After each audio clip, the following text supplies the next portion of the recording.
Pedro. Mas que bom que você está aqui.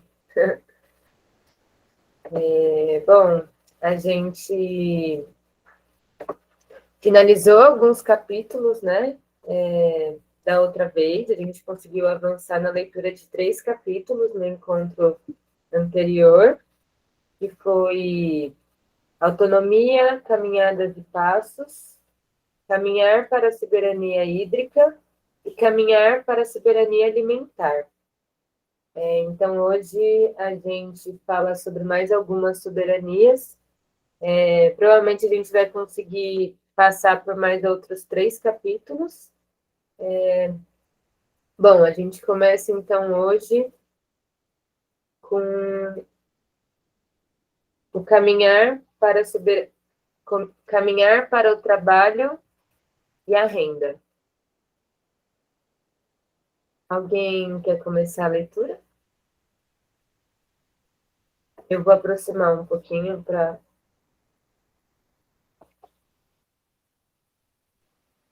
Eu posso começar. Maravilha, Carla. Gratidão.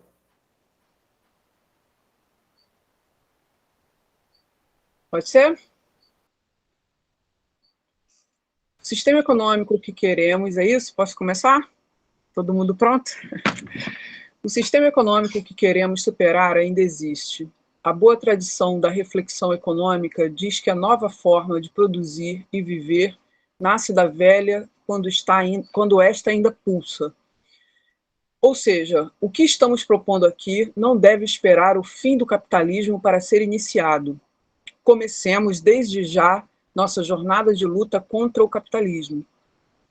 Mais do que isso, a gestação da nova sociedade conviverá com a anterior em conflito, em luta. E isso significa ler bem nossos povos e sua relação com esse sistema em vigor.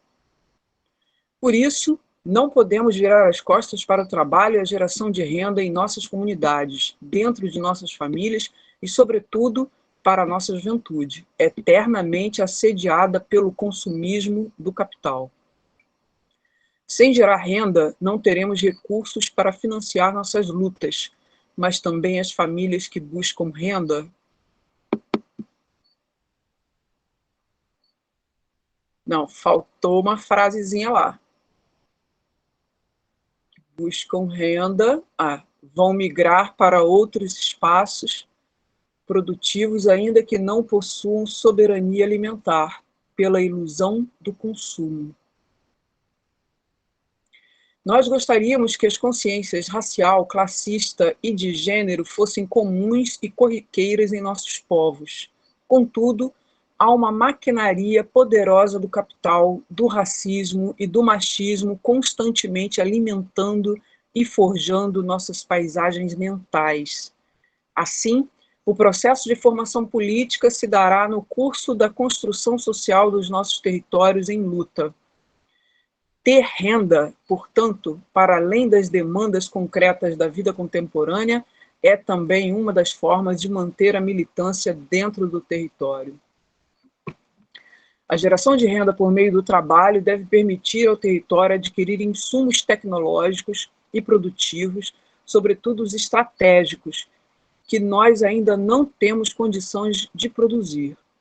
A tecnologia dos aparelhos eletrônicos, do acesso à internet, não são luxos extraordinários. São consequências diretas do desenvolvimento das forças produtivas e fruto do trabalho de bilhões de trabalhadores ao redor do mundo. Contudo, essa produção é orientada pelo grande capital, que trabalha e opera na individualização, na quebra das coletividades. Por nossa gente já não organizada. Por isso, cada um desses produtos fomenta o estilo de vida do qual o capitalismo depende e que, portanto, ele imaginou para nossa gente, já não organizada em povos. Assim, da mesma forma que precisamos gerar renda para obter tais acessos às tecnologias, há que avançar cada vez mais na conscientização sobre nossas subordinações a tais multinacionais, sobretudo as gigantes tecnológicas que controlam as redes virtuais. Essa é uma reflexão fundamental frente a um fenômeno preocupante e muito comum nas comunidades. A busca pelo consumo pode fazer parte da juventude se afastar da organização política. Outra pessoa continua? Sim, eu posso continuar lendo. Ótimo. Prosseguir. Tá. Feito esse preâmbulo, precisamos agora refletir sobre a importância do trabalho no território e em todas as organizações. Políticas articuladas conosco é o trabalho que gera riqueza a homens e mulheres. Não é terra por si. A ideia de que deter a posse da terra gera riqueza é uma alienação perversa que visa impedir nossos povos de desenvolverem sua produção ao ponto de competir com os capitalistas de nossas regiões. E não estamos dizendo que a terra não possui suas próprias riquezas. Porém, retirá-las e não tratar de trabalhar a terra é um assalto ao bioma. Para que a riqueza tenha sustentabilidade, é preciso poder cultivá-la sempre com respeito ao ritmo e às necessidades da terra. Nós queremos construir um mundo de festa, trabalho e pão. Para isso, não há dúvidas quanto à necessidade urgente de criticar a concepção de trabalho alienado que vivemos. Essa que gera riqueza para os outros e que, em muitos casos, nos adoece, nos afasta de nossa família, de nossos amores. Mas que uma crítica é preciso forjar uma concepção outra de trabalho. Quando visitamos um terreiro de candomblé no momento em que estão se preparando para uma festa, ou quando participamos de uma farinhada tupinambá, percebemos que os povos conseguem fazer uma integração entre o trabalho e o coletivo. O universo simbólico e espiritual e a alegria de fazer parte daquele lugar. Em ambos os casos, o trabalho não é pouco pesado. Contudo, o sorriso no rosto e a satisfação da companhia entre seus é algo... perdão, gente, meu celular deu um bug. Só um momentinho. É algo poderoso. Este é o horizonte de criar uma concepção de trabalho que abarque a educação, que promova a consciência, o ócio e o outro tempo que não é do relógio industrial. Nesse campo, precisamos nos afastar também dos vícios e corrupções que vimos nos últimos anos. Quando as lideranças políticas se negaram a realizar o trabalho junto ao povo, estamos falando de dirigentes de movimento que já não participam do mutirão, de dirigentes de organizações políticas e partidos que não fazem trabalho de base e tantos outros exemplos ruins. Nossa inspiração deve vir de homens como Thomas Sankara e Ernesto Che Guevara, que, mesmo em altos postos, seguiam uma perspectiva de trabalho solidário dentro de afazeres de gente simples de onde viviam. Portanto, toda a militância dos territórios, organizações e povos precisa trabalhar o quanto puder. Mesmo a educação não deve ser dissociada das responsabilidades coletivas do trabalho, sobretudo na adolescência.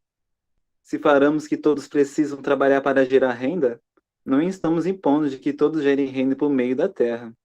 Tampouco queremos dizer que a única forma de trabalho é cooperado, como apontam algumas organizações. Pensamos que esse é um campo plural e a ética está ancorada na não exploração do humano pelo humano. Contudo, por aptidão ou por demanda do território, há muitas pessoas de nossos povos que vão se tornar enfermeiras, engenheiras, professoras, agrônomas, soldadoras, técnicas em informática, etc.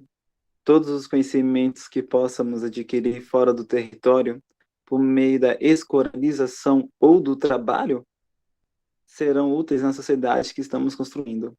A diversidade não nos atrapalha. Alguém quer ler? Não consigo ver quem está passando a reunião vai passar. Vou continuar um pouco. As políticas públicas de cotas nas universidades foram fundamentais para garantir o acesso de muitos jovens adultos de nossos povos ao ensino superior. Porém, é preciso compreender que esse processo, muitas vezes, também afastou a juventude das comunidades que dependiam dela, dos conhecimentos adquiridos e de sua força criativa, para reproduzir e reinventar as formas de vida e de trabalho de nossos povos. Há, portanto, que garantir condições de vida e trabalho nos territórios para tornar possível e acolhedor o retorno da juventude às suas comunidades. É preciso também tornar os jovens conscientes de que suas escolhas individuais possuem impacto na vida coletiva. Ou seja, não podemos apenas perguntar o que o jovem quer fazer, mas também o que aquele território precisa em termos de conhecimento e formação que ainda não possui para sua autonomia. Essa reflexão será aprofundada a seguir na reflexão sobre soberania pedagógica. Além disso, independente da formação e de onde nossos militantes estejam trabalhando, é fundamental que possamos construir uma economia interna nos territórios, de modo que os recursos obtidos fora da comunidade não sejam completamente absorvidos pelo sistema capitalista. Estamos falando de construir um fluxo autônomo de riqueza dentro dos e entre os territórios rebeldes. Aquilo que forjaram como economia solidária deve ser reconstruído de modo a ter como eixo central a luta pela emancipação. Ou seja, não basta fortalecer os núcleos familiares e as comunidades, há que conquistar recursos que nos ajudem na grande jornada. Construir uma economia própria é uma caminhada, e inventar uma moeda social é, sem dúvida, um passo necessário para que nossa riqueza pertença mais a nós mesmos. Essa economia própria deve ser construída, especialmente em áreas onde parte da nossa riqueza se esvai na mão de atravessadores. Então, que os mercados de nossas comunidades nos pertençam, que a logística responsável por escoar nossos produtos nos pertença, que os comércios nas cidades que vendem nossos produtos sejam de nossa articulação. Dessa forma, ampliaremos nossos postos de trabalho e manteremos nas mãos de nossa gente a renda gerada em cada etapa da cadeia produtiva. Isso é fundamental. Há que identificar cada trabalho essencial para o bom funcionamento de nossas vidas que esteja dominado pelos capitalistas e começar a ocupar esses espaços.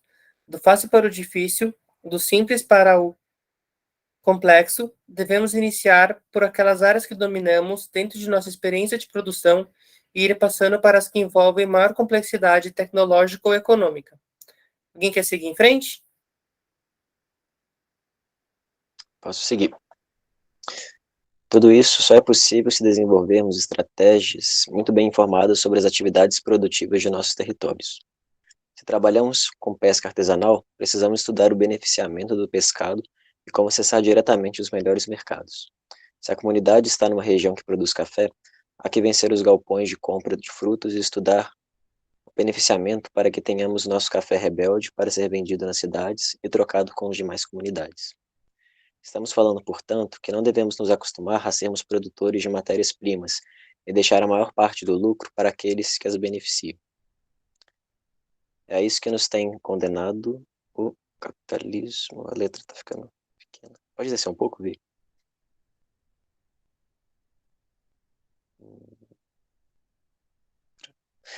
Condenado o capitalismo internacional, e essa é a agenda que os barões do agronegócio cumprem de forma refletida como sócios menores de um esquema colonial. Nossa tarefa é a superação disso, com o maior respeito à terra e aos trabalhadores que, encontrando-se de forma criativa e laboriosa, produzem riquezas. Aqui, nós estamos interessados em ocupar toda a cadeia produtiva, da matéria-prima até o produto beneficiado e seu comércio. Isso porque a maior parte da capacidade de gerar emprego e renda está localizada em etapas posteriores ao cultivo agrícola. E nós queremos nosso povo trabalhando e tendo renda, e para todos os povos que querem trabalhar e ter renda nessas condições. Esse é um diálogo, sobretudo, com os jovens que buscam conhecer o mundo, viajar pelas cidades e acessar uma cultura globalizada. A riqueza gerada a partir de nosso chão pode permitir tudo isso, mas sem perder a diretriz principal, que é a luta por terra, território e autonomia.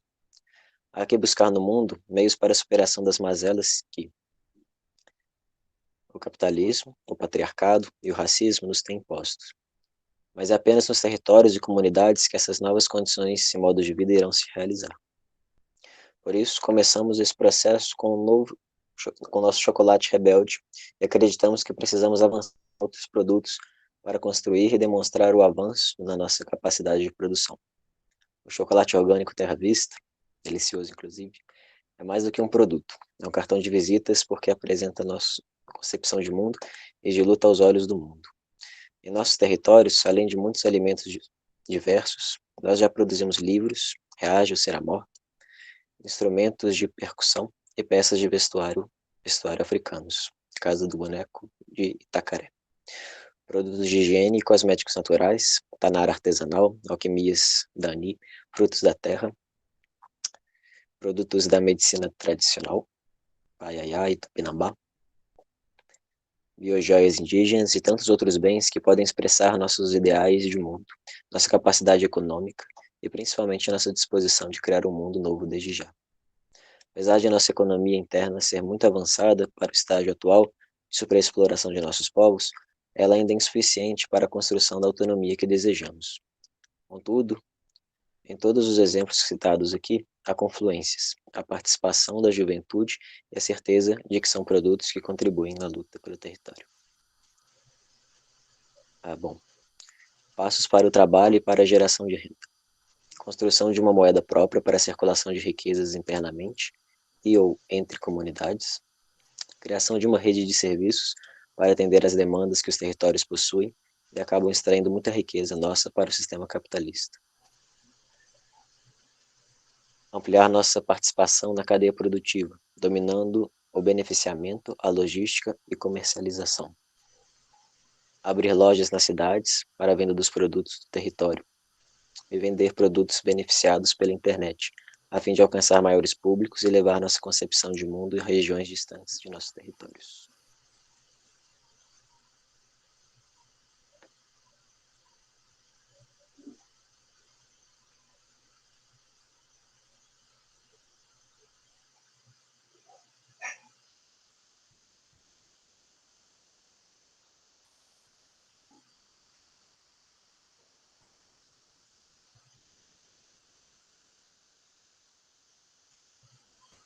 Alguém quer dar continuidade para esse segundo capítulo? Eu posso continuar. Opa, pode ir. Pode ser? Obrigado, Samuel. Eu vou tentar Boa. colocar minha imagem aqui, porque o meu computador está capengando. Vamos tentar. Caminhar para a soberania pedagógica.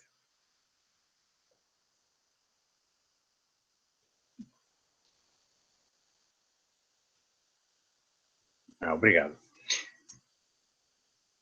Nenhum projeto político se sustenta se não possui um forte lastro de apoio na juventude. E, em realidade, a morte de parte substancial da atitude combativa dos quadros das esquerdas no Brasil se deve ao fato de que trataram sua militância jovem apenas como espaço para agitação, mobilização, comunicação, sem prepará-la de fato para substituir as lideranças. A juventude é fundamental na nossa visão do mundo, na nossa visão de mundo, pois está nela e somente nela o germe da transformação de fato da sociedade. É por isso que precisamos de uma educação que, 1. Mantenha os jovens no território, 2. Combata o empoderamento da juventude pela via do consumo capitalista, 3. Dê uma formação política integral associada ao trabalho, 4. Apresente uma constelação de valores e virtudes para a transformação desse mundo, 5. Expanda a capacidade criativa por meio da arte, cultura, esportes e contato com a natureza.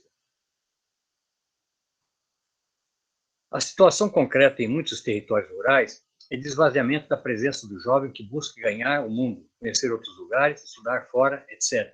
O campo, durante muito tempo, representou um lugar de onde é preciso escapar, e isso atingiu não apenas assentamentos, mas também quilombos e terras indígenas. As políticas públicas de inclusão de pretos e indígenas nas universidades também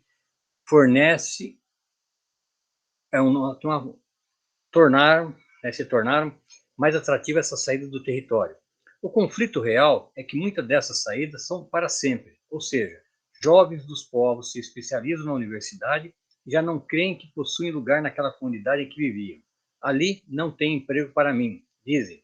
Em certa medida, a concepção de crescer na vida exclui crescer ao lado do seu povo e por meio da riqueza que pode ser gerada desde seu território. E o problema concreto é que no território, o que gera riqueza, como já dissemos, não é a terra, mas o trabalho, e esse requer gente com vigor para fazê-lo. Então, Ocorre que as atividades produtivas em muitos territórios estão sob responsabilidade de idosos, pessoas cuja força física já se foi nos longos e árduos anos de trabalho. Isto é tornar o território desprotegido, seja porque há aí uma carência de guerreiros jovens e adultos, seja porque é a produção de riqueza que torna o território mais soberano. E isso é estimulado e agravado pelo tipo de escola que temos nas zonas rurais e nas periferias urbanas. São escolas que educam para que os jovens não fiquem, para que eles se enxerguem como indivíduos dissociados de sua família, de seu povo e sua terra. Essa educação, construída nas bases ideológicas do capitalismo e do racismo, é muito eficaz em sua tarefa de desterritorializar. Afinal de contas, quanto mais jovens lutando por emprego nas grandes cidades, mais barata é a força de trabalho, não é mesmo?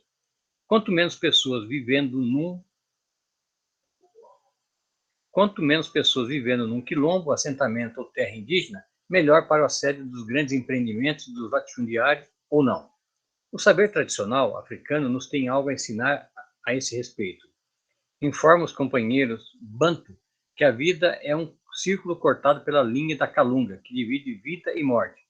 Como um relógio de ponteiro girando em modo anti-horário, às 6 horas estamos no mundo espiritual, de Pemba, e ocorre a concepção, do Zone, depois de acumular experiência de vidas anteriores e de ser lembrado. Às 3 horas, passamos pela linha da Calunga e nascemos, Kala. Nosso nascimento possui, portanto, conexão com nossas vidas passadas ou as vidas dos nossos ancestrais. Ao meio-dia, quando a criança já cresceu, aprendeu e possui muito vigor físico, ela alcança o auge do seu poder corporal, Tukula. E essa é a idade do guerreiro. Então, é entre o nascimento, Kala, e o auge do corpo, Tukula, que a liderança precisa ser formada. Dali, até às 9 horas, o guerreiro caminhará rumo ao mundo espiritual mais uma vez. Atravessará a linha da Calunga para se transformar em ancestral ao morrer, Luvumba. E dali, ao ser lembrado, voltar mais uma vez para a concepção. Esse é um esboço singelo do cosmograma Bakongo.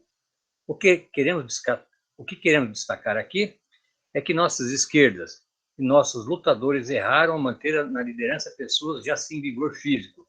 Erraram a não passar o bastão para a geração seguinte. Vejamos o maior partido de massa do país, ou mesmo o maior movimento social, onde estão os jovens na liderança? Conhecemos lideranças jovens, mas esses jovens não estão liderando as organizações. Isso é um erro. Os mais velhos, antes de se converterem em ancestrais, precisam ser orientadores da liderança. Precisam passar a memória e o aprendizado de seu tempo como guerreiros. Não devem roubar a oportunidade geracional de termos lideranças fortes por apego ao lugar de liderança. Isso é um erro, uma corrupção da própria vida. E explica, em certo sentido, como muitas vezes nos assustamos com uma leitura do mundo tão errada, tão decaída, de certas lideranças que parecem descoladas do tempo. Há que impedir que a geração atual perverta a geração nova com seus vícios e leituras estanques. Não é fácil manter-se encarnado nas mais altas virtudes e aspirações do povo, e não se afastar do caminho quando se está acostumado com o poder. Transmitir o poder das mãos de uma geração para outra é fundamental. Quem quer fazer? Ou eu continuo? Acho que eu posso continuar. Legal. Obrigado. Uma vez que entendamos isso, precisamos reconhecer a importância de possuirmos nossas escolas. E com isso estamos dizendo que as escolas do Estado e das prefeituras não nos servem como emancipação. Elas obedecem à regra de um jogo que foi criado para nos impedir de caminhar com nossas próprias pernas. Toda a ideologia por trás dessa escola oficial é baseada no culto e promoção do indivíduo. Mesmo agora, com ideias de empoderamento racial, as escolas operam uma lógica de promover o sujeito preto e indígena, não seus povos.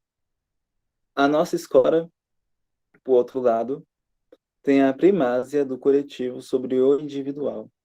O povo, a organização, o território, a comunidade são sujeitos de aprendizagem. E isso não significa obliterar a experiência individual, mas construí-la na experiência coletiva. As escolas oficiais dividiram tudo o que é a vida e a natureza em partes chamadas disciplinas, em que educadores segmentam processos e reflexões que, na vida real, não são fragmentadas. Quase todos os problemas com os quais lidamos no dia a dia são transdisciplinares. A escola oficial, portanto, deturpa a realidade, coloca-se fora dela e impõe sua lógica à realidade concreta. Nossa escola, em oposição, é a escola da unidade do saber, do ser humano integral e integrado à natureza. Ela não opõe a matemática à história, tampouco separa a biologia de filosofia. Uma tradicional receita de moqueca toca diferentes dimensões, como a memória, a cultura, a biologia, a geografia, a física. Não precisamos dividir o saber para aprender um conhecimento. Por mais utópico e ideal que pareça, estamos falando aqui que os campos de conhecimento devem ser usados em torno do conhecimento que precisamos adquirir. A escola oficial, porém, é o oposto. Você se aproxima dos objetivos a partir da lente a cada... Perdão. Deu um erro aqui no celular. Se aproxima dos objetivos a partir da lente de cada disciplina. Um erro, um equívoco. Ainda como as críticas às escolas que o Estado e o capital nos dão, temos um aspecto de avaliação classificatória e hierarquizadora de pessoas. Nas escolas, o processo variativo é descorado da realidade, da comunidade e do aprender a fazer. São conhecimentos dissociados que deturpam a realidade que vivemos. Se, em uma dada situação, precisamos formatar um computador e não sabemos fazê-lo, na vida real nós iremos pesquisar na internet, por exemplo. Verificar se conseguimos realizar sozinhos, pedir ajuda a quem sabe e, com as instruções, realizar a formatação. Ou seja, na iminência do desconhecido, pescar, colar, buscar informação é o que resolve. Contudo, na escola oficial, isso está proibido. Mesmo que as teorias de aprendizagem informem que a pesquisa em momentos de dúvida são fundamentais, a variação da escola dos povos não pode, portanto, afastar o estudante da realidade concreta. Mais do que isso, a variação é coletiva, pois ninguém ali estará separado do outro na hora que a realidade cobrar o conhecimento. Precisamos saber se aquela geração aprendeu e foi bem-sucedida em seus desafios políticos e pedagógicos. Isso se faz na ação real, na plantação, em um mutirão para pintar uma casa, na solidariedade com um enfermo, na hospitalidade do visitante ao visitante, no cumprimento das tarefas do território. Em verdade, o território em si é uma grande escola e viver e fazer progredir em sua autonomia são verdadeiras provas. Aos poucos, na medida de força do território, é preciso construir nossa própria educação. Há que construir uma soberania pedagógica e, até diríamos, uma soberania cognitiva. Como dizemos, do simples para o complexo, se os recursos materiais e humanos impedem um território de ter sua própria escola, que tenha, portanto, uma escola de reforço, de contraturno, onde crianças e adolescentes possam aprender melhor aquilo ensinado nas escolas e refletir sobre as aspirações, técnicas, demandas e conhecimentos dos territórios.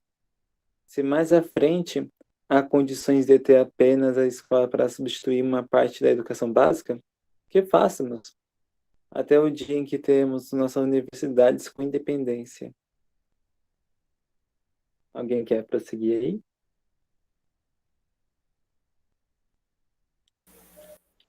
Eu vou ler e vou fazer um comentário, né, sobre a inauguração da Universidade dos Povos na Bahia. Então, quem sentir, né, de acompanhar as postagens, né, os registros foram feitos, está na página. Mas vamos lá. Até o dia em que teremos nossas universidades com independência. E que escolas são essas? A primeira dimensão ignorada e desqualificada pelas escolas do capital é que os povos possuem saberes, técnicas, memórias e tradições fundamentais para manter sua vida e organicidade como povo. Esses saberes estão se perdendo a cada geração, sobretudo com a saída dos jovens das lidas tradicionais. Ou seja, estimulado pelo mercado para ser advogado, o jovem desaprendeu o ofício de fazer a canoa tradicional. Querendo a vida de um jogador de futebol, o jovem deixou de aprender os trançados e amarras para fazer tapas e cabanas com as fibras da mata. Cada vez mais, esses saberes vão ficando com menos pessoas, e muitas vezes com pessoas cuja idade já não permite executar o fazer. Então, cabe à nossa escola fortalecer os sabedores, mestres e mestras, e suas artes e técnicas, difundindo-as entre as novas gerações. Essa não é uma tarefa simples. Trata-se de reconhecer os mais velhos como produtores de conhecimento, como guardiões dos modos de produzi-los e, portanto, também como educadores. Assim, as novas gerações poderão ter acesso a conhecimentos fundamentais e uma inteligência criativa viva para a existência e o viver bem ali. Por outro lado, as escolas também precisam reconhecer quais são as demandas objetivas dos conhecimentos que faltam ao território, para que ele alcance a soberania. Então, se um território tem problemas com seus resíduos e está poluindo tanto os seus lençóis freáticos como a própria paisagem, a escola precisa buscar as técnicas de fossas ecológicas, de compostagem e reciclagem, transformando um problema concreto e coletivo em um elemento fundamental do currículo, considerando as aptidões a serem desenvolvidas por cada geração. Esse processo deve ser realizado de modo que a escola contribua para a resolução das demandas de cada momento histórico e de cada comunidade.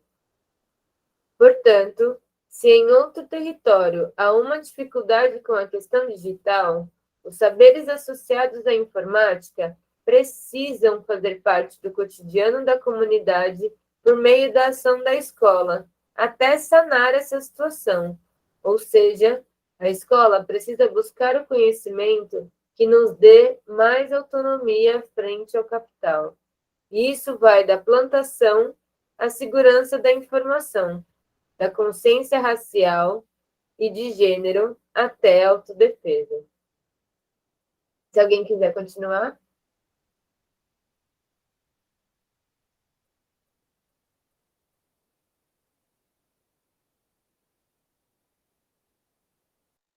Posso ir de novo. Essa escola, portanto, não possui uma matriz curricular estanque como as demais. O currículo deve ser ancorado nos conhecimentos demandados pela comunidade, ao passo que precisa transformar a experiência de vida comunitária em currículo. O mutirão não pode deixar de ser experiência pedagógica. Um dia brincando no rio não pode deixar de ser didático.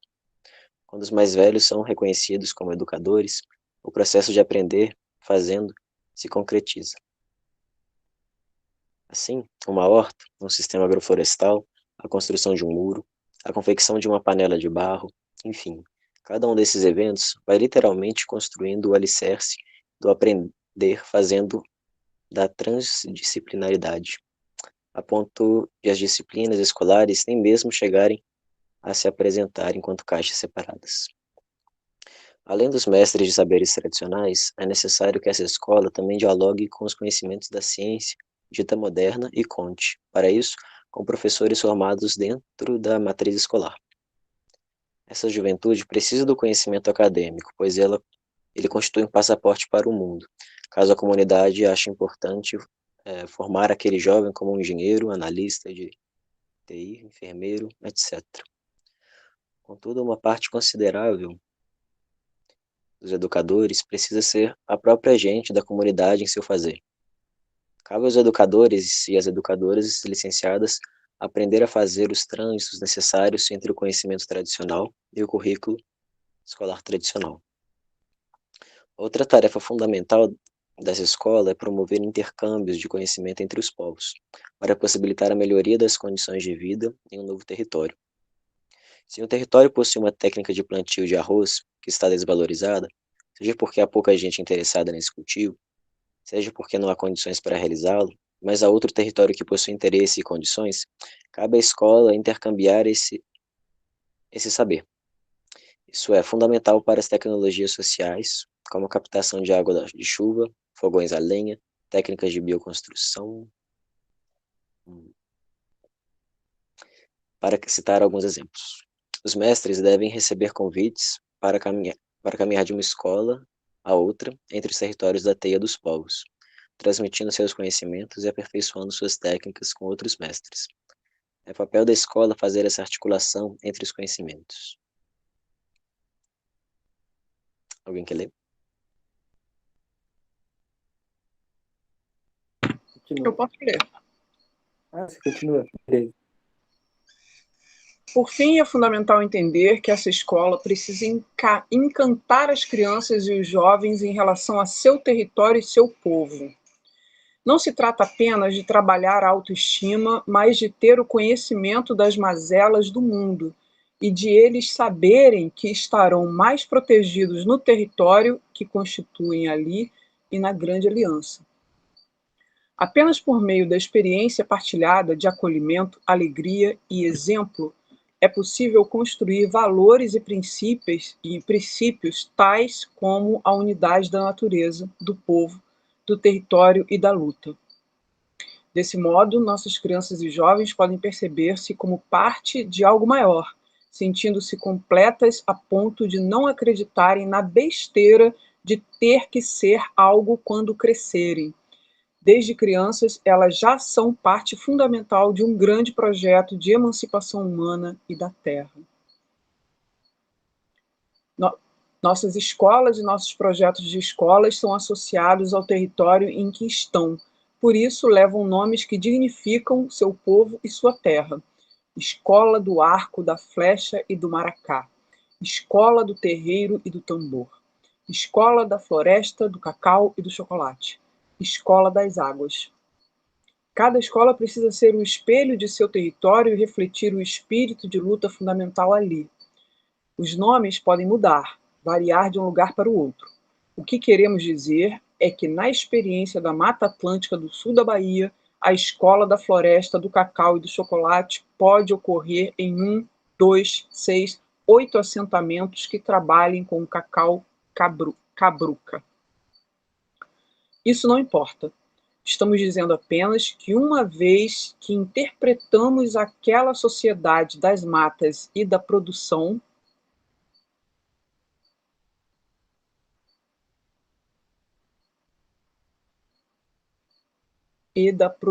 do cacau e pensamos que devemos beneficiar nossas amêndoas para que os brancos não fiquem com a melhor parte, pensamos que essa escola responde às principais questões ali. Mas se há uma comunidade quilombola nas matas cujo essencial para essa geração seja o fortalecimento de suas raízes ancestrais, então pensamos que a escola do terreiro e do tambor cabe melhor. O princípio, portanto, é entender que a escola precisa encarnar o espírito daquela comunidade. Posso continuar? Tem alguém querendo ler? Nesse sentido, não estamos limitando as escolas às 4 mencionadas acima, que foram pensadas no conjunto da nossa experiência de teia dos povos até agora. Acreditamos que escolas de saberes, catingueiros, geraizeiros sirvam muito bem ao povo de fundo e fecho de pasto. Da mesma forma que uma escola preta de quebrada nas periferias e assim por diante. Diferente das escolas oficiais que chegam com um modelo pronto, desconsiderando cada lugar, nossa escola precisa ser plantada de nossa própria semente para que nasça com as características da terra onde foi semeada. Passos ou tarefas para a soberania pedagógica. Assumir a tarefa de contraturno ou reforço das escolas oficiais existentes. capacitar educadores dos territórios para trabalhar com os mestres e as mestras dos conhecimentos territoriais e tradicionais, construir as escolas dos povos, criar intercâmbios de saberes entre os territórios, mapear o conjunto de saberes tradicionais possíveis de serem ensinados nas nossas escolas, sistematizar aspectos dos saberes tradicionais para produzir cadernos e cartilhas didáticas autônomos, observar e aprender com os mestres e as mestras dos saberes suas formas de transmitir conhecimentos e integrar esses sujeitos, seus conhecimentos e seus métodos de produção e transmissão nas escolas dos povos. Integrar as ações escolares aos processos e calendários do território.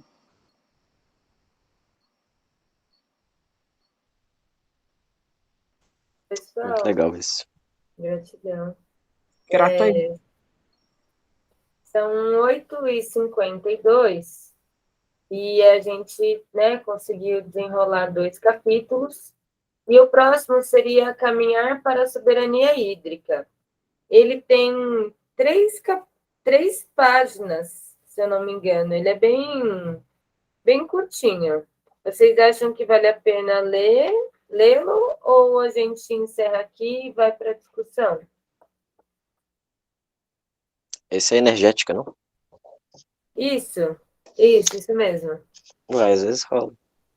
Tem 3 páginas. Eu fico pensando que é a primeira vez que eu vou conseguir ficar para discussão, né? Eu sempre acabo saindo antes. Ah, então não, então a gente ajusta. Vocês costumam ficar na discussão até mais tarde? Como é que funciona? Porque já tem conteúdo bacana para discussão, né? O encontro encerra às 9h30, né? A gente busca manter o horário. E a ideia é que a leitura se estenda até às 9h, né? 1 hora de leitura, 50 minutos, né? Porque a gente espera o pessoal chegar, e mais meia hora de discussão. Tudo bem. Mas nada impede dialogar no grupo depois, né, da reunião, né? Tipo assim, caso o debate continue assim ativo, dá para comunicar no grupo também, né? Se alguém quiser interagir ainda, né? Construir as conversas. É a primeira vez, aí eu não sei. Por fim, né? A gente abre para discussão ou a gente dá continuidade em mais um capítulo? Pode dar Vai ter um continuidade. tempinho, né? Bom. Vamos ler mais um, então. Vamos ler esse aqui, são 3 páginas, é rapidinho. Esse desenho maravilhoso. Alguém quer começar a leitura? Posso começar? Boa, Lu. Boa. Caminhar para a soberania energética. O mundo em que vivemos está conectado por fibra ótica, por satélites e cabos de eletricidade que cortam quase toda a extensão do planeta. Propor uma política de decrescimento capaz de parar o trem do progresso que caminha para um abismo é uma coisa, ignorar que nossos povos possuem demandas típicas da vida contemporânea e repleta de tecnologias é outra. Então, desde as matas do sul da Bahia, falamos com a terra indígena Yanomami em Roraima, o mesmo com os companheiros Mapuche no Chile. Nossa jornada, recebemos comunicadores da Rádio Zapatista vindos do México, e essas conexões são mediadas por tecnologias, por redes, fibras e eletricidade. Isso é um fato. E por isso, qualquer política que desconsidere essas conexões, propondo uma caminhada em direção ao mundo analógico, ignora as demandas de nossos povos por eletricidade e tecnologias a ela articuladas. Ainda nesse contexto, o trabalho no campo hoje não precisa e não deve ser tão penoso quanto era há 40 ou 60 anos. As roçadeiras, serras e podaleiras elétricas são avanços tecnológicos que nos apoiam em tarefas dantes muito extenuantes para nossos braços. Tirar o mundo da tomada, ou seja, ignorar esses incrementos tecnológicos, teria como efeito reconduzir homens e mulheres de nossos povos ao trabalho pesado. O trabalho como tortura também nos alienava, pois era difícil desfrutar as riquezas que geramos, dado o nosso cansaço. A tecnologia em si não é nossa inimiga. Não queremos um novo ludismo em que sairemos às fábricas para quebrar máquinas achando que elas são responsáveis por nossos sofrimentos. Nossa crítica é a alienação do trabalho e é o sofrimento causado pela exploração de nossos corpos. Todo território possui, em algum nível que seja, uma rede de energia. Essa energia, porém, está sob o controle do capital e do Estado. O mercado e governos quase sempre estiveram aliançados para produzir essa energia, passando por cima dos enormes impactos para a natureza e para os povos. Belo Monte é responsável pelo etnocídio em curso dos povos Juruna e Arará, por exemplo. A energia necessária para atender casas e empresas, especialmente a indústria de mineração, possui um alto custo em vidas. Por isso, essa caminhada é difícil e nos coloca em uma encruzilhada. Queremos uma energia barata, mas a produção dessa energia tem atacado justamente o território dos povos oprimidos. E para o custo barato de energia, leia-se, só existe energia barata se desvalorizamos a natureza destruída na produção dela. Daí alguém pode falar, basta fazer parques eólicos, pois no sertão baiano, as comunidades de fundo e fecho de pasto são as principais vítimas desses parques eólicos que tomam suas terras e suas matas brancas. Concretamente, o problema é a geração e transmissão de energia ser realizada prioritariamente nos territórios dos povos. O traçado de uma linha de transmissão de Sergipe para o recôncavo da Bahia, por exemplo, parece escolher deliberadamente as comunidades quilombolas para que, portanto, suas terras sejam tomadas. A questão não é a energia, é o racismo. Só é possível enfrentar isso de forma mais geral no atacado, diríamos, com uma luta grandiosa contra os donos do poder. Essa luta está em curso, mas não é algo que se faça da noite para o dia. Precisamos, por exemplo, dirimir a contradição entre querer uma vida permeada pelas ferramentas dependentes de energia elétrica e lutar contra uma estrutura de produção, de produção energética que nos desterritorializa. Então, para nós, enfrentar esse problema significa tomar para nós mesmos as condições de acesso à eletricidade, mesmo com o desligamento de nosso território da rede oficial. Esse é um domínio tecnológico cada vez mais acessível do ponto de vista do conhecimento. Porém, no capitalismo em que vivemos, os custos para a implementação ainda são elevados. Portanto, é fundamental aprofundar nosso conhecimento para baratear esses custos e ter acesso à energia solar, eólica, produzida em biodigestor e mesmo em rodas d'água. Alguém quer seguir? Acho que agora posso prosseguir. Os territórios, portanto, precisam formar pessoas para adquirir essas informações, pela via da formação técnica ou acadêmica, para incorporar essa ciência do cotidiano territorial, do fácil para o difícil. É possível começar com experimentos escolares de geração de energia, ampliar para biodigestores experimentais para aguçar a curiosidade da comunidade e ir passando para a geração de energia do prédio da associação pela roda d'água, ou mesmo ter a eliminação da entrada do território alimentada por placas solares. O importante é que, paulatinamente, esse conhecimento vá sendo incorporado ao cotidiano da comunidade e vá ampliando aqui e ali o interesse por gerar a própria energia da maneira autônoma. As tecnologias sociais disponíveis no território dos movimentos sociais e das comunidades tradicionais estão quase sempre dispersas. Encontramos quilombos que não usam gás butano para seus fogões, sabemos de assentamentos que possuem placas solares e assim por diante. Porém, é difícil chamar uma comunidade onde a energia necessária para alimentar desde o fogão até a eletricidade das casas esteja acessível no modo autônomo. Ou seja, a partir da geração local e sob gestão do próprio território, compete a articulação de intercambiar esses saberes de modo de avançar na direção da nossa própria energia. Passos e tarefas para a soberania energética. Começar a substituir as instalações elétricas e lâmpadas antigas para ampliar a economia de energia das casas e equipamentos da comunidade.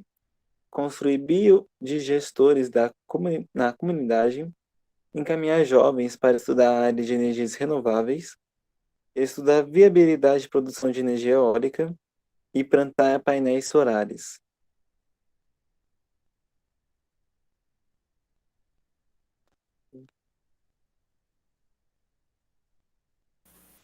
Boa, gente. Gratidão a todo mundo que contribuiu com a leitura hoje. Ai, vou deixar na imagem, né, do capítulo seguinte, para a gente já ir sendo inspirado pela continuidade do estudo. E fica aqui aberto para discussão. Pessoas podem levantar a mãozinha, né, para trazer aqui percepções, contribuições, críticas, exemplos. Pode falar, Carla. Boa noite. Gente, a leitura do Joelson é muito instigante, né? É muito instigante. Eu só vou comentar uma coisa, de muitas, que eu quero ouvir vocês também. Mas eu gostei muito da provocação, né? De logo no iníciozinho, né, no primeiro capítulo, a gente sempre pergunta, né, para as crianças, né, o que você vai ser quando crescer, qual é a sua profissão, como é que você... Mas nunca passa pela nossa cabeça, né, instruir a criança ou o jovem a respeito das necessidades da comunidade que ele vai atender com essa profissão que ele está escolhendo, né? Então, realmente, esse despertar, né, na nossa formação, de entender que nós somos essa parte, né, integrante. Então, a nossa profissão, ela serve a um algo maior que nós, né? E como que esse algo se relaciona, isso é muito muito provocador, assim. Parece uma coisa tão simples, né? E, no entanto, esse simples detalhe causa uma ruptura desestruturante, né? Na hora da gente pensar a sociedade. Bem bacana.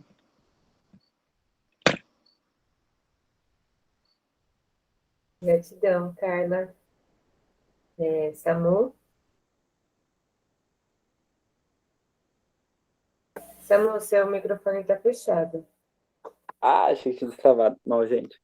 Nossa, gratidão, cara, pela fala. E realmente, tipo, isso mostra, né, o que isso reflete na nossa sociedade, né, do que é ser alguém, tipo, sem nenhuma contribuição, né, na comunidade. Olha os médicos que a gente tem hoje. Várias mulheres sendo vítimas de assédio, né, durante a gravidez, ou advogados sendo corruptos, sabe? E a visão tá no lucro, né? Não é para salvar vidas, não é para proteger pessoas. É ganhar dinheiro, ter rendimento, ser reconhecido. E é bem, realmente complexo, né, esse espelho que a gente tem hoje. E acho que será esse capítulo, né, que a gente leu no começo, deu muita visão, né, que eu e a Vita temos, né, os processos lá no Manchester, né, com as moradoras, né, pegando autonomia, né, da construção, né, do centro comunitário, né, que a gente estava partindo para o Adobe, e era assim, não, tá dando muito trabalho, não é nossa visão, vamos partir do nosso, tipo assim, que a gente sabe, né. Então, essas atitudes que eles tiveram foi, tipo assim, eu ter, às vezes, tido essa experiência e ver essa parte do capítulo do livro, né, sobre a autonomia da comunidade, né, e a gente aprendendo com isso. E um outro relato, né, também, né, sobre autonomia de trabalho. Nossa, eu era totalmente, tipo assim, alienado em minha empresa de telemarketing, né, achando que tem que ter uma carteira de trabalho, né, para me sustentar naquilo e tal. E, e esse ano, né, tipo assim, pedi demissão e eu joguei minha vida nos malabares. E, tipo, é uma profissão que eu totalmente julgava, né, na infância, por conta do meu pai, né. O pior pesadelo do meu pai se se tornar malabares também, fiquei sabendo. E, tipo, e meu processo está sendo totalmente construtivo além dessa visão, né? Tipo, que eu tinha esse preconceito. Tanto que, tipo assim, tem dias difíceis, claro, né? Mas eu vejo que trabalhar na rua, né? Tendo reconhecer sua arte, né? Seu estilo de viver, é, gera lucro, né? Tipo assim, eu consigo sustentar, sabe, aqui em casa, pagar minhas contas.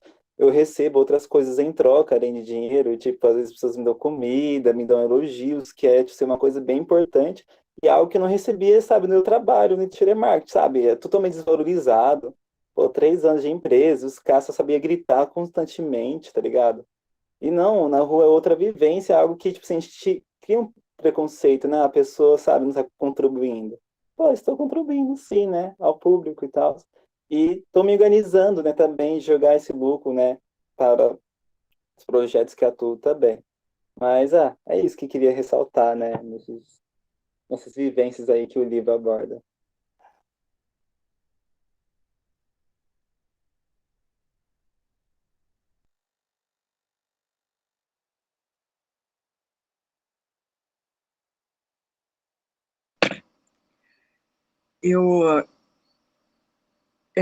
Engraçado, né? Tanto o conteúdo é tão rico, mas eu parei nessa história da sociedade, né? O quanto que ela precisa do nosso trabalho e da adequação disso. Eu acho que mexeu aqui, sabia? Porque, né, hoje eu trabalho como educadora, né? Educadora popular, educadora social, né? Mas será que eu me pego me questionando, né? Será que a comunidade está querendo a educação que eu estou oferecendo para ela? Será que uma coisa está ligada à outra, né? Porque a maneira que o Joelson, né? A maneira que ele apresenta a questão é muito orgânica, né? Então, e a gente tem uma cabeça muito estruturada, porque você para pensar, não, tudo bem, eu vou ser médico, e aí vamos que eu seja um médico que não está pensando só em dinheiro, que está pensando em atender a população mesmo, né? Então, eu tenho que procurar uma especialidade que o mercado esteja precisando para eu atender. Mas a falta de organicidade, né, a falta de interação, a separação da estrutura de educação da população que você vai atender é tão enorme que sem essa reflexão, sem essa proximidade, a medicina que você vai acessar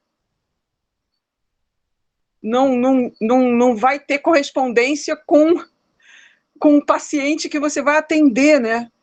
Cria uma distância tão completa, né? Que mesmo, quer dizer, mesmo que não é um esforço, o que eu quero dizer é que não é uma decisão, não, para eu ter a minha profissão, eu tenho que pensar em que a população está precisando. Não é simples assim. É uma questão mesmo de você cultivar a organicidade, de você ser médico sabendo para que paciente é esse que você vai atender, né? É muito, muito, muito, muito, muito, muito profunda essa reflexão. O quanto que, para costurar isso, é necessário verdadeiramente, eu sempre trago para a questão cultural mesmo, né? Não é uma regra, definitivamente, não é uma lei que vai resolver isso, né? É uma revolução maior. Muitas reflexões, viu? Eu sei, provoca muito, né, esse livro. Ai, a gente vai dormir, né, cheio de novas conexões, né? E é isso, esse espaço da educação, a gente vai aprendendo desde antes de nascer, né? Então, a gente vai recebendo informações, aspectos da cultura, da organização de sociedade que a gente vive, desde antes da gente ser reconhecido, né, enquanto um ser em sociedade. Um ser de direitos, isso é até contraditório, né, quando a gente vê a realidade da sociedade, principalmente, inclusive a brasileira, quando não são todas as pessoas que acessam uma cartilha de direitos que também foi construído a partir de determinados interesses, né?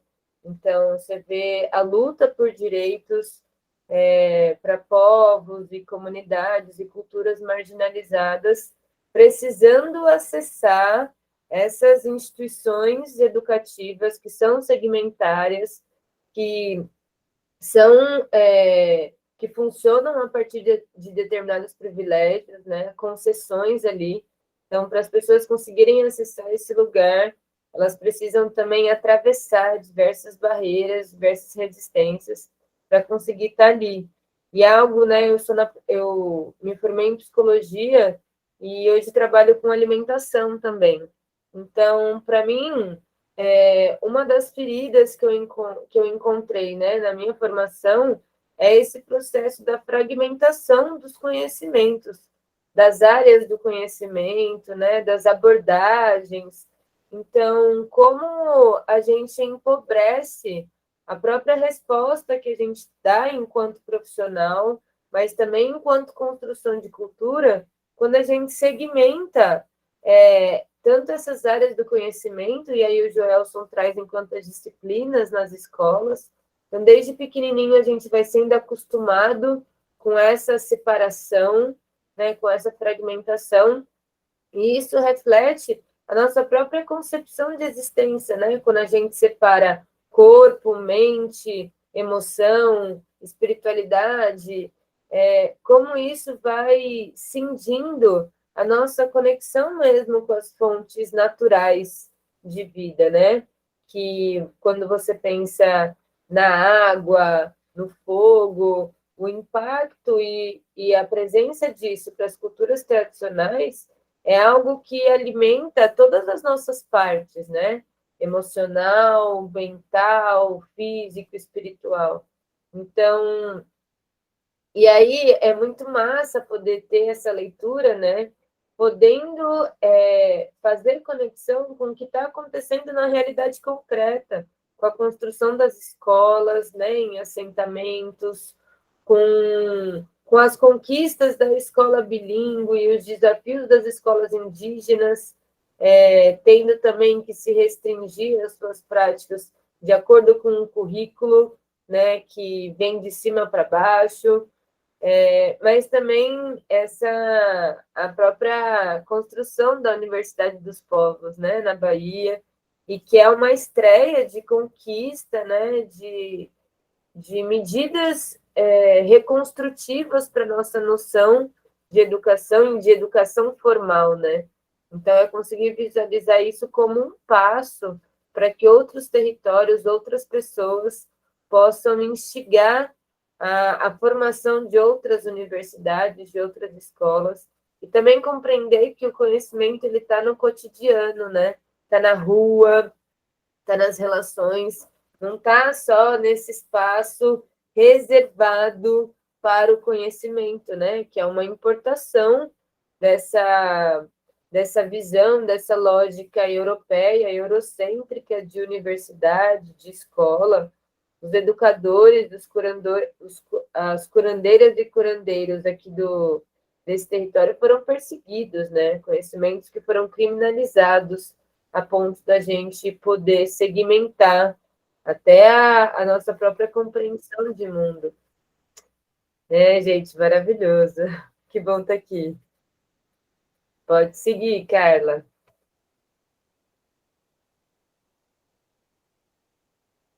Seu microfone, querida, está fechado.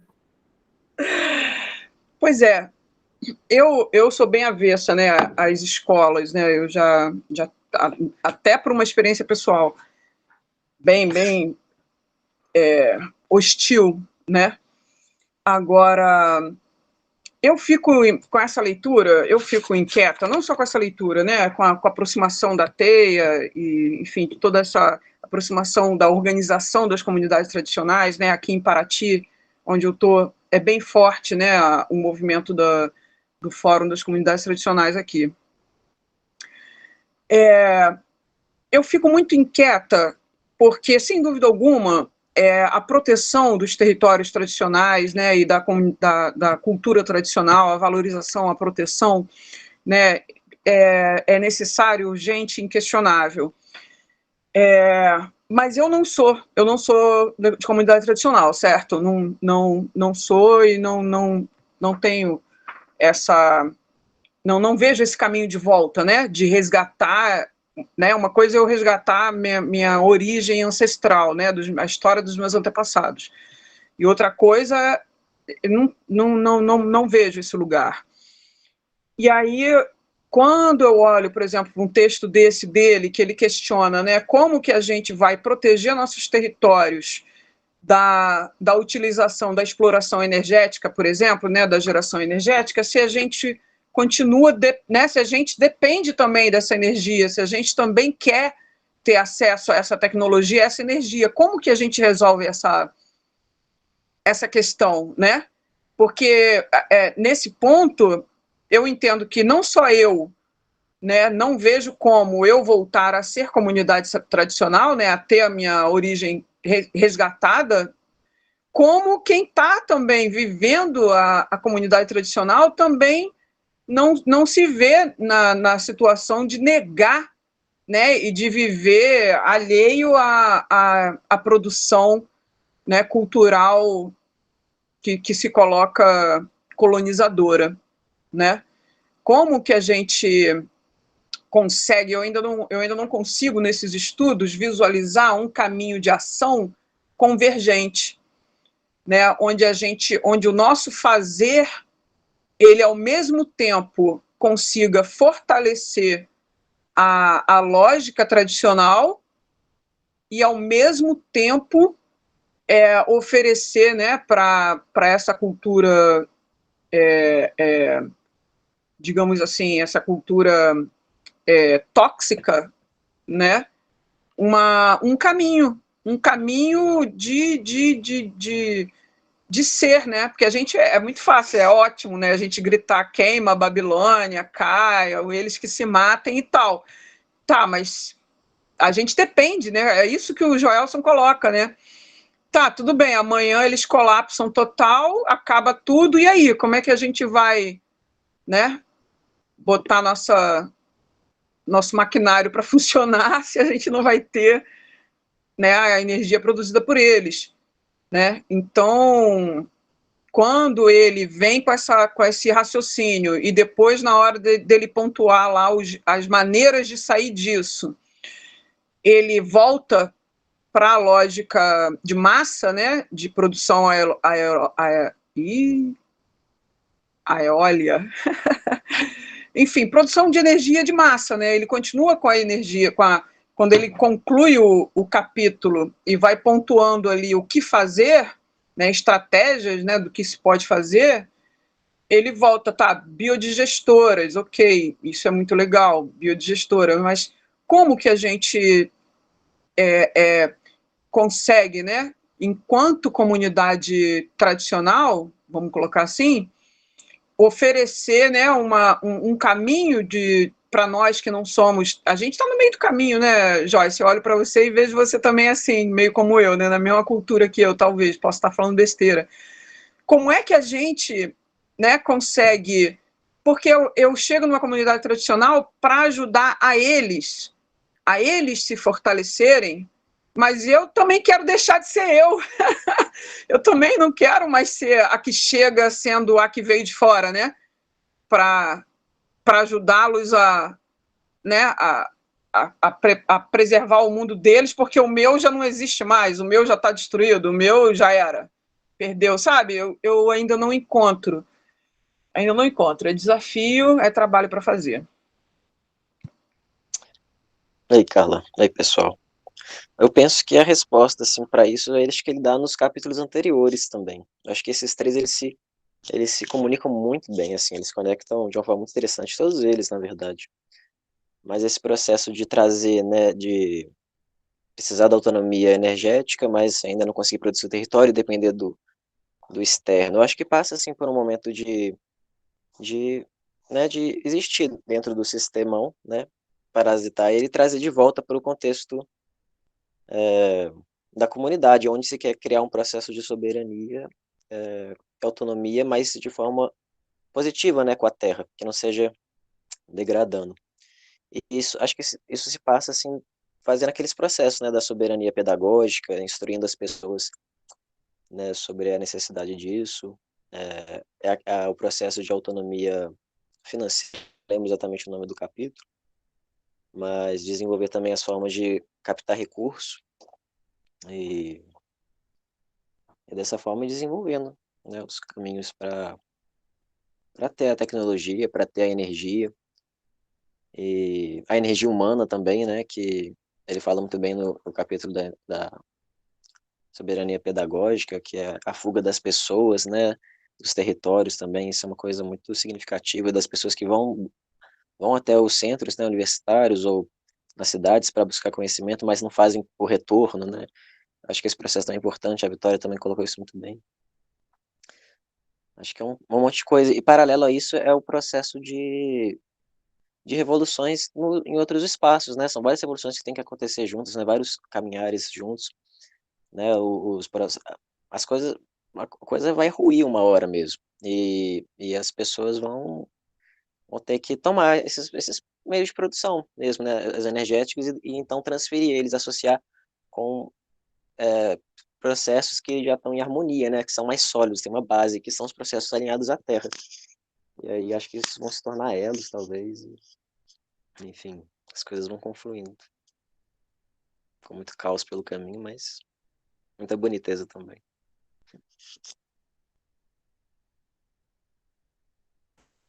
Gente, eu queria trazer um comentário, né? E, Carla, eu tô com o nome Joyce aqui, mas é porque a conta de uma companheira nossa, né, que emprestou para fazer a gravação, mas eu me chamo Vitória. Então, né, só para lembrar aqui, eu entendo muito a sua angústia, né? Acho que todo mundo, de alguma maneira, até as pessoas territorializadas, vivenciam isso, né? Porque não é só porque as pessoas estão num território indígena que a cultura indígena daquele povo, daquela etnia é presente, né? Vivenciada, é valorizada. Então, essas contradições, assim, são vivenciadas, inclusive, por essas pessoas, né? Nos territórios. Mas sua fala me trouxe um processo, né, que é uma construção longínqua, né? É algo circular. Então, não é somente, né, para nós, assim, enquanto as pessoas que estão vivenciando aqueles frutos, aqueles conflitos, ver a superação disso, né? A gente tem um vídeo do Joelson, né? Eu posso até mandar aqui no grupo, que ele fala que ele constrói uma revolução de 3.000 anos, né? Então, quem vai estar aqui vivo em 3.000 anos, sabe? Então, eu vejo que esse lugar de resgate da terra, né, dos conhecimentos ancestrais, ele também precisa vir com um processo de ressignificação do tempo, né, que não é esse tempo linear, cronológico, que também vem como uma violência colonial, né, para a nossa consciência. Ele é um tempo circular, ancestral, que vai para além dessas construções materiais que a gente vê destruindo e reconstruindo a natureza, né? A natureza ela vai se reformular, como já se reformulou muitas outras vezes, né? Já existiram civilizações imensas há muitos e muitos séculos atrás e que a gente nem se dá conta de que isso existiu.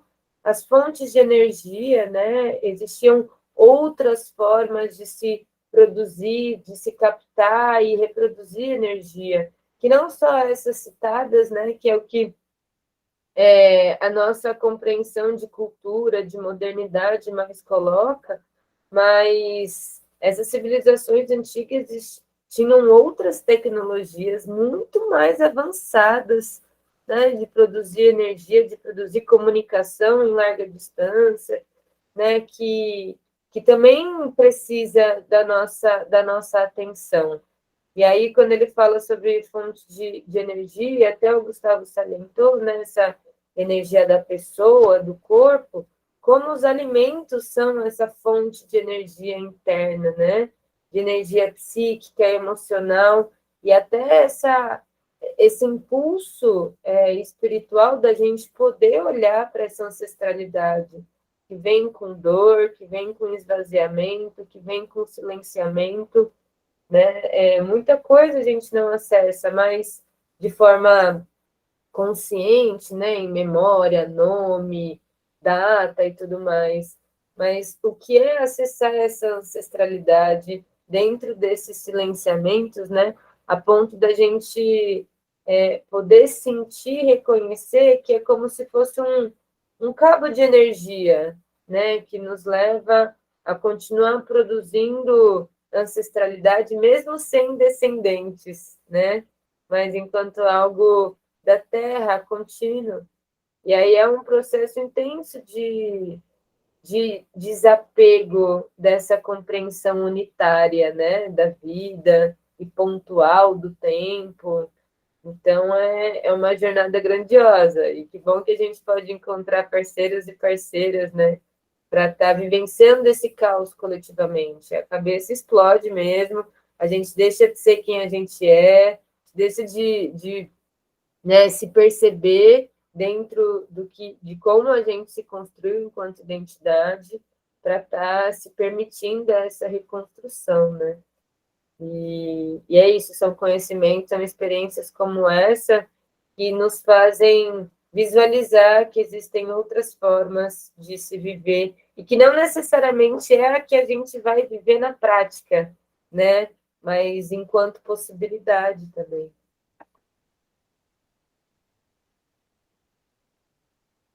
Acho legal a gente. Oi, alguém ia falar? Desculpa, Sim, Luísa. acho legal a gente ver as diferentes autonomias, né? Porque elas vão dando assim uma dimensão das diferentes tarefas que a gente tem para se reapropriar das condições de vida, né? E também da dimensão que isso tem, né? E de como elas são tarefas, algumas mais fáceis de curto prazo e outras muito mais longas e mais árduas, para que a gente possa não só estar nos territórios, mas transformar eles em espaços de luta e que isso dê uma continuidade, né? Que isso tome uma dimensão, tome uma continuidade. Então, vai desde a questão mais básica, que é a alimentação, que sem isso não dá nem para ficar muito tempo, né? Até para questões de como você, né? A questão, por exemplo, quando a gente vai para pedagogia, já é a questão de como manter as próximas gerações, o trabalho também, como puxar mais gente, né? Como fazer a gente ter os meios de se sustentar, que é outra questão importantíssima também, porque eu vejo que a gente fica muito sugado no mundo do trabalho, né? A gente tem que vender nossa força do trabalho. E o que acontece é isso, né? Que muitas vezes a gente tem emprego que a gente faz, né? Para poder sobreviver. E aí no nosso tempo livre a gente está lutando, né? Então essa questão do trabalho é super importante para que a gente tire essa separação também entre tempo de trabalho e tempo de luta, né? Tempo de trabalho e tempo de vida, enfim. E então é isso, assim, né? Que é importante a gente ir pensando também como elas se conectam entre elas. E como esse é um processo também, não só de longo prazo, mas que ele vai envolvendo a articulação entre os diferentes territórios, né? Porque quanto mais territórios em luta a gente tiver e mais desenvolvidos eles forem, mais condições a gente tem também de estar apoiando os novos territórios, né? De estar se apoiando uns aos outros e de estar fazendo esse processo e tomando outras dimensões. Então, eu acho que o caminho é por aí, que é uma tarefa longa, mas que quanto mais a gente avança nela, mais a gente consegue tomar nossas vidas de volta para nós e te ajudar que as outras pessoas também façam isso, né? Tomar nossas vidas do sistema e a gente crescendo, assim, crescendo essa resistência. Tomar a nossa vida do sistema é a frase, né?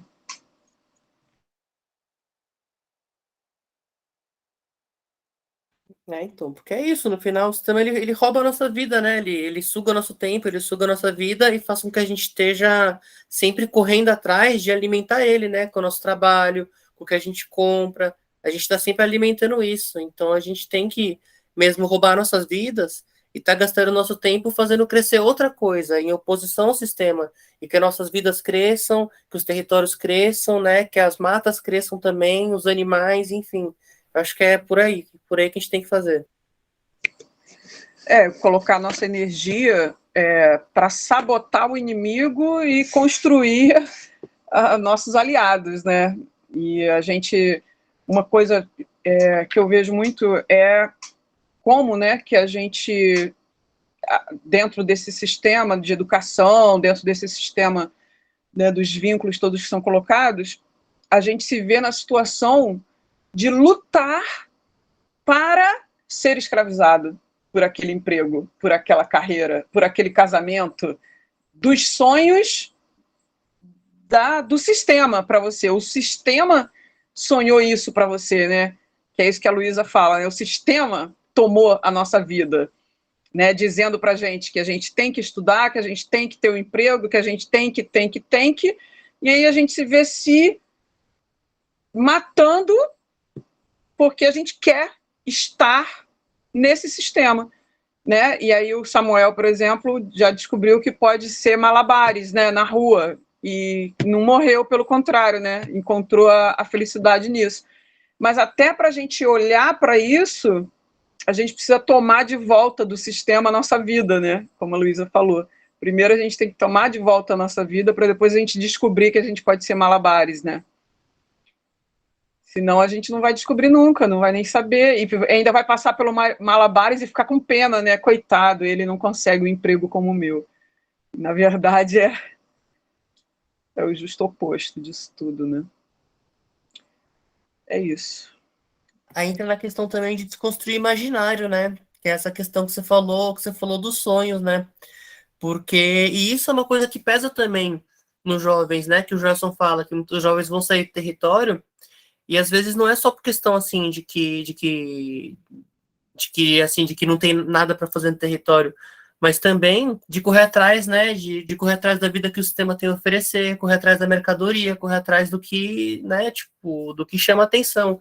Então a gente tem que também desconstruir o imaginário do que é uma boa vida, né? Do que a gente quer, do que vai fazer a gente feliz. E isso é muito difícil, porque o sistema é muito bom em implantar, assim, certas noções, né? Do que a gente deve perseguir. Ele está sempre oferecendo coisa pra gente. Aliás, sempre oferecendo coisa pra gente correr atrás. Ele está o tempo inteiro assediando a gente, né? Chantageando a gente, né? A verdade é essa. Não é oferecer mesmo, ele oferece a chibata, né? Se a gente não cai no assédio dele, ele entra na chibata. Mas essa coisa do jovem também foi um outro ponto também que me chamou a atenção, porque ao mesmo tempo que a gente vê realmente, né, jovens das comunidades tradicionais negando a cultura, né, e querendo, né, cobiçando essa vida urbana, a gente vê também muitos jovens urbanos também evadindo das escolas, né, não querendo também estar nas escolas e querendo estar na praia e querendo estar perto né, de uma vida mais natural e buscando outras vidas, né? Só que tanto o jovem rural, quando chega na cidade buscando realizar esse sonho, ele também não é reconhecido na cidade. E o jovem da cidade também, quando vem para o campo querendo realizar esse sonho, ele também tem dificuldade de ser também absorvido pela cultura rural também, né? Muitas vezes ele quer fazer parte, mas aí por conta dele chegar na área rural com uma série de toxicidades, né, adquiridas na vida rural, a comunidade também não encontra maneira de... Eu estou sensível a isso também, Tiago. Acho que melhor a gente encerrar, né, para todo mundo poder participar. É que é instigante, dá vontade de conversar até amanhã. Gente, maravilha. Não, a proposta é que a gente não se exceda mesmo, né? Até porque o processo de digestão das reflexões, das falas também é importante. E que a gente vá se encontrando cada vez mais na construção dessas autonomias internas e externas, dessas conexões, seja comprando alimento dos territórios, seja compartilhando sobrevivências, seja conhecendo, reeducando nossos filhos, as crianças ao nosso redor.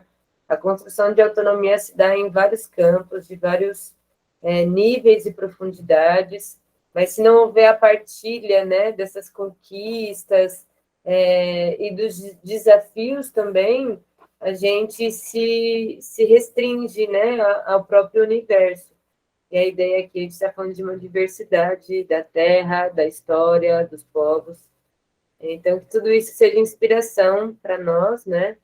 E que não nos falte espaços de partilha, de proteção, de produção de vida, né? Para estar se reconstruindo também. Então, gente, eu queria agradecer muito o encontro de hoje. Muito bom, que bom que a chuva deu uma trégua para que a gente pudesse se conectar e retomar forças também para a continuidade dos estudos cotidianos. Muito feliz aqui pelas falas, né? De ver que a gente está caminhando nessas reconstruções de ideias, de perspectiva. E é isso, agradeço. A gente se vê na próxima terça, né? Para fechar o nosso calendário do ano, né? Então, hoje veio como substituição do encontro da terça anterior, mas o encontro de semana que vem se mantém, né? Eu espero que a gente possa se ver e trocar, continuar trocando. E um beijo grande para todos. Axé. Grato, gente. Boa noite. É isso. Saída coletiva, essas trocas são muito potentes. Gratidão. Valeu. Boa noite. Beijão, querido. Se cuidem. Boa noite. Boa noite, gente. Boa semana.